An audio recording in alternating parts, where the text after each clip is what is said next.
बिस्मिल्लाहिर्रहमानिर्रहीम। अस्सलाम वालेकुम व्यूअर्स, मैं हूं तंजीला रियाज और आप देख रहे हैं मेरे यूट्यूब चैनल। तो आज हम बनाएंगे बहुत ही मज़ेदार, बहुत ही टेस्टी दाल कद्दू की रेसिपी। यकीन करें, खाने में ये इतनी मज़े की सब्ज़ी बनती है ना कि आप इसका जायका भूल ही नहीं पाएंगे। तो फिर देर किस बात की है, चलते हैं अपनी मज़ेदार सी रेसिपी को बनाना स्टार्ट कर लेते हैं। बिस्मिल्लाहिर्रहमानिर्रहीम। तो मज़ेदार सी दाल कद्दू की सब्ज़ी बनाने के लिए सबसे पहले तो पैन के अंदर मैंने 1 कप जो ऑयल है ना वो शामिल करके हल्का सा गर्म कर लिया है। अब शामिल करेंगे इसमें प्याज।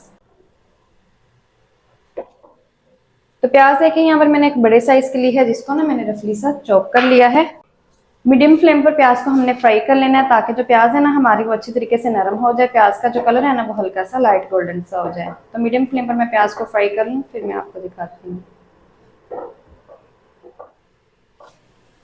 प्याज को देखिए मैंने 3 से 4 मिनट तक फ्राई कर लिया है। अल्हम्दुलिल्लाह से प्याज हमारी अच्छी तरीके से फ्राई हो चुकी है। प्याज का कलर देखिए हल्का सा ना लाइट गोल्डन सा हो चुका है। तो बस ये प्याज को इतना ही फ्राई करना है, ज्यादा प्याज को फ्राई करने की जरूरत नहीं है। तो अब शामिल करेंगे इसमें टमाटर। टमाटर देखिए यहाँ पर मैंने एक बड़े साइज का लिया है जिसको मैंने रफली सा कट कर लिया है। टमाटर के साथ ही शामिल कर देंगे इसमें अदरक लहसुन की पेस्ट 1 टेबल स्पून। अच्छा, अदरक लहसुन की पेस्ट के साथ ही ना मैंने 2 से 3 अदरक जो काली मिर्च है ना वो भी शामिल करके उनको भी दरदरा से साथ में कूट लिया है। अदरक लहसुन की पेस्ट को और टमाटर को पकाएंगे तकरीबन 2 मिनट तक, ताकि जो अदरक लहसुन की कच्ची सी स्मेल है ना वो खत्म हो जाए और जो टमाटर है हमारे वो हल्के से नरम हो जाए। तो 2 मिनट तक मैं पका लूँ, फिर मैं आपको दिखाती हूँ। अल्हम्दुलिल्लाह से देखिए 2 मिनट तक मैंने टमाटरों को भी पका लिया है, टमाटर भी नरम हो चुके हैं। साथ ही साथ अदरक लहसुन की जो कच्ची सी स्मेल है वो भी खत्म हो चुकी है। अब शामिल करेंगे इसमें कुछ पाउडर मसाले। तो सबसे पहले शामिल करेंगे इसमें 1 टीस्पून नमक शामिल करेंगे। अच्छा, नमक और मिर्च आप अपने टेस्ट के मुताबिक एडजस्ट कर लीजिएगा। आधा टीस्पून शामिल करेंगे लाल मिर्च का पाउडर, 1 टीस्पून कुटी हुई लाल मिर्च, क्वार्टर टीस्पून शामिल करेंगे इसमें हल्दी का पाउडर, साथ ही शामिल करेंगे 1 टीस्पून इसमें खुश्क धनिया का पाउडर। चलें जी, साथ ही मसालों को थोड़ा सा पानी लगा देते हैं ताकि मसाले जल ना जाएं। थोड़ा सा पानी लगाएंगे और थोड़ा थोड़ा करके पानी लगाते जाएंगे और तकरीबन 5 मिनट तक बुनाई कर लेनी है मसालों की हल्की आंच पर। अगर हम फ्लेम को हाई या फिर मीडियम रखेंगे तो मसाले जल जाएंगे, इसलिए फ्लेम को लो रखना है और लो फ्लेम पर 5 मिनट तक अच्छी तरीके से बुनाई कर लेंगे।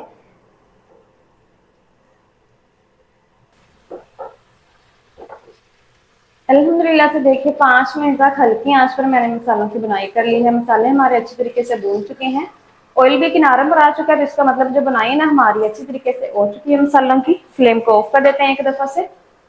फ्लेम को ऑफ कर दिया। अब यहाँ पर लेंगे हैंड मैचर और हैंड मैचर की मदद से मसाले को अच्छी तरीके से मैश कर लेंगे। अच्छा, हम मसाले को इसलिए मैश कर रहे हैं ताकि जो टमाटर है ना और प्याज है यहाँ पर ही मैश हो जाए। जब हम करी के लिए इसके अंदर पानी शामिल करते हैं ना तो करी में ना ये फिर प्याज और टमाटर तैरते हुए नजर आते हैं, इसलिए मैश कर लेंगे।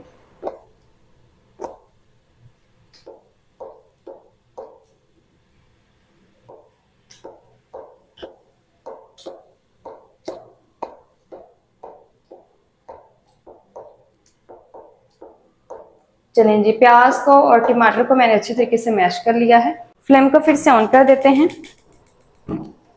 फ्लेम को मैंने ऑन कर दिया। अब शामिल करेंगे इसमें दाल। अच्छा, दाल ना यहाँ पर मैंने 150 ग्राम ली है जिसको ना मैंने 1 घंटा पहले भिगो के रख दिया था। अभी अच्छी तरीके से सूख हो चुकी है, शामिल कर देंगे। दाल को मैं पानी के साथ ही शामिल कर रही हूँ। दाल को अच्छी तरीके से मिक्स कर लेते हैं और मिक्स करते हुए दाल की हमने 5 मिनट तक मसालों के साथ बुनाई कर लेनी है ताकि जो तमाम मसालों का फ्लेवर है ना वो दाल के साथ भी मिक्स हो जाए।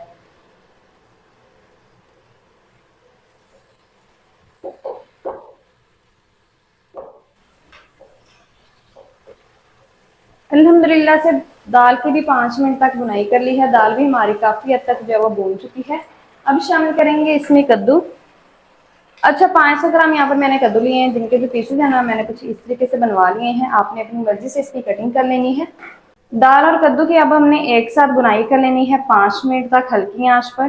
तो 5 मिनट तक हम बुनाई करेंगे ताकि जो मसालों का फ्लेवर है ना वो कद्दू के साथ भी अच्छी तरीके से मिक्स हो जाए।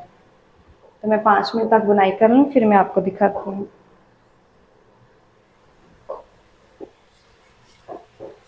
अल्हम्दुलिल्लाह से देखिए 5 मिनट तक मैंने दाल और कद्दू की एक साथ बुनाई कर ली है। अब शामिल करेंगे इसमें पानी करी के लिए और दाल और कद्दू को गलाने के लिए। तो 1 लीटर में पानी शामिल कर रही हूँ। आपने अपनी मर्जी से पानी शामिल करना है, जितनी भी आपने करी वगैरह बनानी हो। हल्का सा मिक्स कर लेते हैं। चलें जी, हल्का सा मिक्स करने के बाद कवर करके अब हम पकाएंगे। कवर मैंने लगा दिया है और हल्की आंच पर 15 मिनट तक दाल को और कद्दू को हमने एक साथ पका लेना है। 15 मिनट तक मैं पका लूँ, फिर मैं आपको दिखाती हूँ। अल्हम्दुलिल्लाह से देखिए कवर करके 15 मिनट तक दाल और कद्दू को मैंने पका लिया है। 15 मिनट के बाद जो फ्लेम है ना वो मैंने ऑफ कर दिया है। तो बिल्कुल लास्ट पर हम शामिल करेंगे इसमें हरा धनिया और हरी वाली मिर्ची। हरा धनिया शामिल करेंगे, साथ ही शामिल करेंगे हरी वाली मिर्ची। 2 से 3 अदद हरी वाली मिर्ची ली है बारीक कट करके। इनको भी हम हल्का सा मिक्स कर लेते हैं। तो बहुत ही कमाल की अल्हम्दुलिल्लाह से दाल कद्दू की जो सब्जी ना हमारी बनकर तैयार हो चुकी है। जल्दी से करते हैं अब हम डिश आउट, आपको मैं दिखाती हूँ इसका फाइनल लुक। बिस्मिल्लाहिर्रहमानिर्रहीम। तो माशाल्लाह से देखिए बहुत ही कमाल की जो हमारी सब्जियां दाल कद्दू की बनकर तैयार हो चुकी है। अल्हम्दुलिल्लाह से बहुत ही कमाल की बन चुकी है।